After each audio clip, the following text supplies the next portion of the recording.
Hello everybody. I think I'm just gonna start doing these videos on Wednesdays now. It just seems easier for me to do that. So, how is everybody? I got my Lilith necklace and my Lilith t-shirt. Of course, since this is selfie mode, it's backwards. I hate using this in selfie mode, but it's the only way I can actually see to make sure I'm in shot. So, I get to look at myself talk, which is miserable. So, anyway, here with my little kitty. This is Camilla. My little. Say hi, Millie. Millie Moo. Okay, enough of that. Today's video. I'm going to talk about Loki. And then I'll also talk a little bit about the Owl House. Again. Because, one completely off the rails video last week wasn't enough. And so, anyway. Loki is my favorite Marvel show so far. Like, I thought the first episode was really good. Then I thought the second episode was better. And I thought the third episode was better than that. And I thought the fourth episode was even better. And the fifth episode was even better than the fourth. Every episode has increased in quality. And I am absolutely loving it. I'm loving the philosophy of it, how it touches on philosophical themes, theological themes. Is there such a thing as free will? If so, what is it? Does everybody have it? Only certain people have it? It is just, it's just mind-bogglingly good. But you never feel like, a lot of what is classified as hardcore science fiction tends to get really bogged down in either the technical weeds or the philosophical weeds. It puts it out there, but it doesn't make you feel like you're in a philosophy lecture. And it's just amazing. Tom Hiddleston's acting is amazing. The woman who plays Sylvie, I forget her name, is amazing. And I just love the writing. I love the directing. I love pretty much everything about it.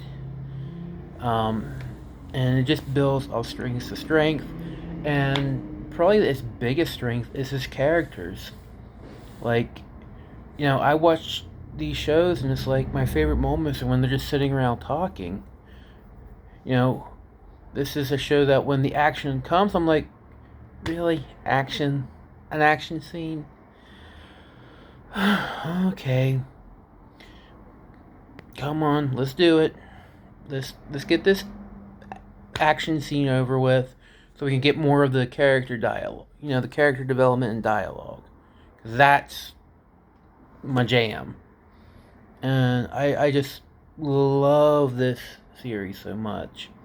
And you can tell Tom, with being the executive producer, and really loves his character. And it's just incredible on so many levels. But I am concerned about the final episode. I know some people say, what if the big bad at the end of time is another Loki variant? If it is, that would disappoint me so much. It's just like, why? It just seems like a waste of a villain. I know some people, the second biggest theory is Kang the Conqueror. I don't know too much about Kang. I know I had his action figure when I was in like second grade for Marvel Secret Wars. Um, but I don't know who the character is. Um, but okay, I'm fine with that. I don't need to know, you know, a butt ton of comics lore. Just find a way to introduce the character, have it be interesting, have it be entertaining, and I'm fine with that. But I don't want it to be a Loki variant because it just seems like such a waste.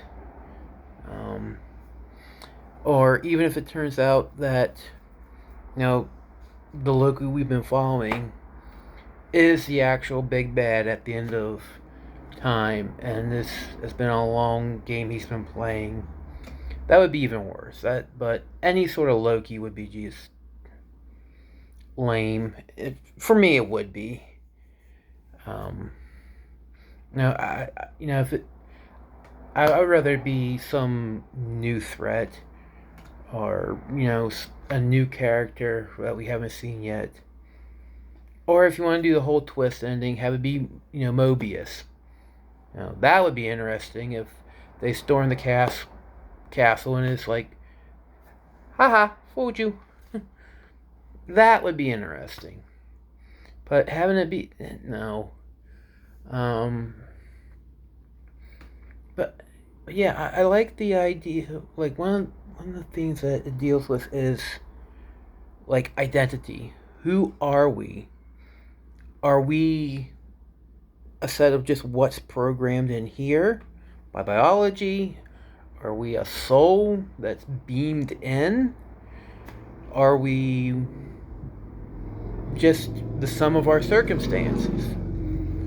And seeing all the variations of Loki and the various backstories to each one is like, it's like, what makes a Loki a Loki? It's like, well, what makes me me? What makes you you? What makes any of us who we are? Is it biology? Is it the environment? Nature versus nurture.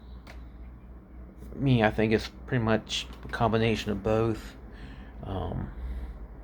Primarily nature with a generous portion of nurture. But anyway, yeah. So it's I love that. So yeah, it's just the way it just plays around with all these big existential cosmic ideas, but does so in a very entertaining way. It's just amazing. I just love this show so much. This is my favorite Marvel show, and then Falcon and the Winter Soldier, and then WandaVision because it's there. I really didn't like WandaVision at all. I didn't like that. Yeah. But, so, what am I possibly going to bring up about the Owl House now? And, well, as I've been watching season 2 unfold of the Owl House, something that's just felt off to me. And I couldn't put my finger on it. Because none of the episodes are bad. I can't say, oh, yeah, I don't. I mean, there's definitely. There's one that I'm not really too happy with. But even the one I don't. Or I can honestly say I don't like it. I can't say I don't like it because it's bad. I just don't like it because the story doesn't appeal to me. Because it's about a character I don't care about. But it was like something was always off about this season, and I just couldn't figure out why I couldn't get into it. And then, watching episode 5 of Loki, I realized what it was. It's the characters. Season 1 of The Owl House was primarily standalone episodes, slice of life episodes. It's about going to a new school, making new friends, not lying, not being a bully. Stuff like, very what you would expect for a show aimed at 6 to 11-year-olds. Very well written, very entertaining. I can watch it with my kids, and I loved it as much as they did. But they were all character focused, and I that's what I grabbed. I love that. I love the mother-daughter relationship between Ida and Luz. That's like my favorite thing about the show.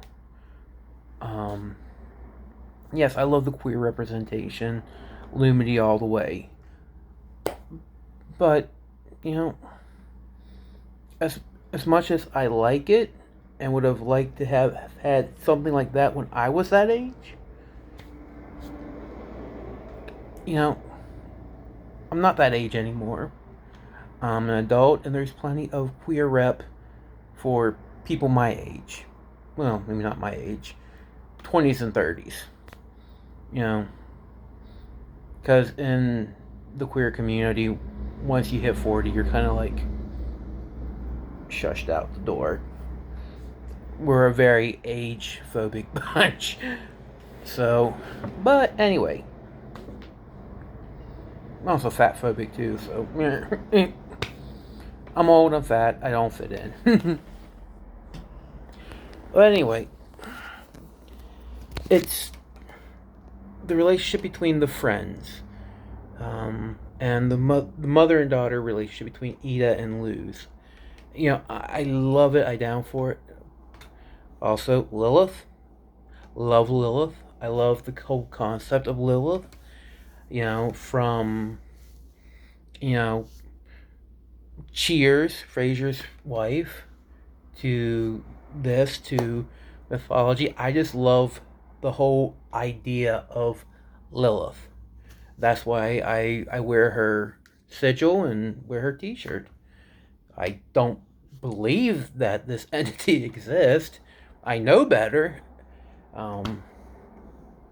But wearing this is like wearing, my Marvel t-shirt with, Captain America and Spider-Man on. It's like a character I love. So, but yeah, I just want to put that out there.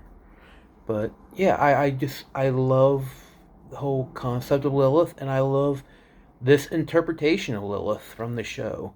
She's my favorite character, and I just, yeah. Anyway, I worship at the altar of Lilith. So, not really. Metaphorically.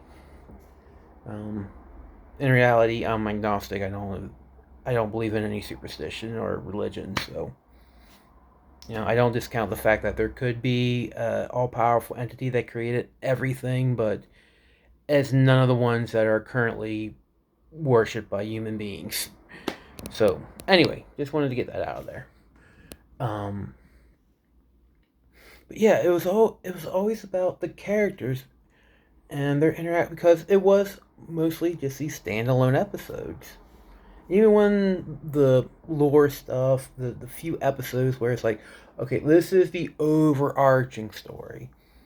It felt organic. It didn't feel obtrusive. It felt like, okay, yeah, alright, cool. But the characters' relationships and development never took a back seat. This time, though, I'm not feeling it. Everything feels really rushed. Like they're trying to shove so much lore out. Like drop so many Easter eggs and hints and put in so much mystery, and it's like, even when there is character development, like in last week's episode, that should have been a home run episode. Ida and Lilith reconnecting with their mother. I mean, that there's a lot you could have done, but it just felt secondary. Like, the more important thing was getting to that end where, Ida's mom, Gwen, tells Luce that she wasn't the first human, and it just seems like this whole second season, which is, it is good. I have enjoyed it, but I haven't enjoyed it as much because it just feels like it's just about, okay, now we're going to do the lore, now we're going to do the overarching plot, so even when there is character development, it doesn't, it feels secondary. It doesn't feel, it just, everything that, that was, like all these characters that I came to care about in the first season, it's just like, now they're in the background, and the whole thing is, what's the mystery, what's the quest, what's the red herring, what's the MacGuffin, what's the whatever. And so that's what I felt. That's when I was like, okay, that's what's missing. And that's what Loki does so well. It's like, it does, the overarching plot, it does lore, but pardon me, but it never feels like it's taking away from the character development. It never feels rushed. It always feels in its proper place. And once again, Loki is for 13-year-olds and older. The episodes are around 40 minutes long apiece. The Owl House is for 6 to 11-year-olds with 20-some minute episode, basically half the length. So the episodes are half as long for an audience that has shorter attention spans. But yet they were still able to do, with those limitations, they were still able to do a lot last season. That they're just, and I think it's just getting sacrificed. Whether it's getting sacrificed because either the writers and creators think, okay, people know these characters, we can rest on their knowledge and just now do all the plot and the plot stuff, or if it's because like the adults have come in, like the 20-year-old dudes coming in and like, oh, I want this to be like anime, like an adult anime from like the 1980s, and they're like, yeah, we can do that. I don't know.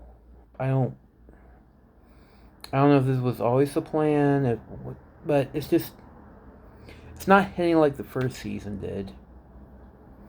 And even my kids don't seem to be into it as much as, I mean, we watch it, and it's like, oh, that's good, but it's just like, after it's done, it's like, there's no discussion, there's no talking. It's not like with Loki, when we watch Loki together, and it's like, oh, that's awesome, that was so awesome, and they're like, yeah, that was awesome, that was so cool. And now it's just like, the Owl House is just like, yeah, okay, that's cool. I don't know. But yeah, so this will be, I am hoping, the last time I talk about either of those two shows. Because there's a lot more that I want to talk about, both politically, entertainment wise, socially. So, yeah. Hopefully, this is my last video concerning either Loki or the Owl House. Although, depending on episode 6, I reserve the right to talk about episode 6 of Loki. You know. But, okay. That's it. See all of my non viewers next time. Bye.